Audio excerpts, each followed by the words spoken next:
Hello guys, কেমন আছেন সবাই? আজকে নিয়ে আসলাম মলা মাছ দিয়ে আলু দিয়ে বেগুন দিয়ে কিভাবে ছটছটি রান্না করা যায়। এইখানে আমি মলা মাছগুলোর সাথে সমস্ত রকম মশলা মিক্স করে লবণ হলুদ সব মিক্স করে চুলায় বসিয়ে দিলাম।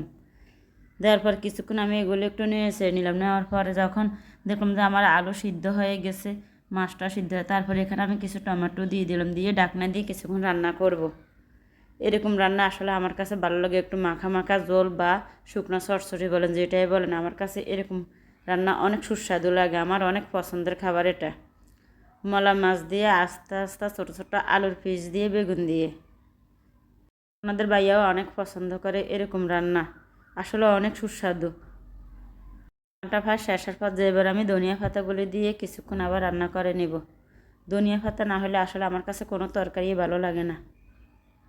আপনারা এইভাবে একবার রান্না করে দেবেন। সমস্ত মশলা মাছ এবং আলু বেগুন সাথে একসাথে দিয়ে মিক্স করে কিছুক্ষণ রেখে দিবেন।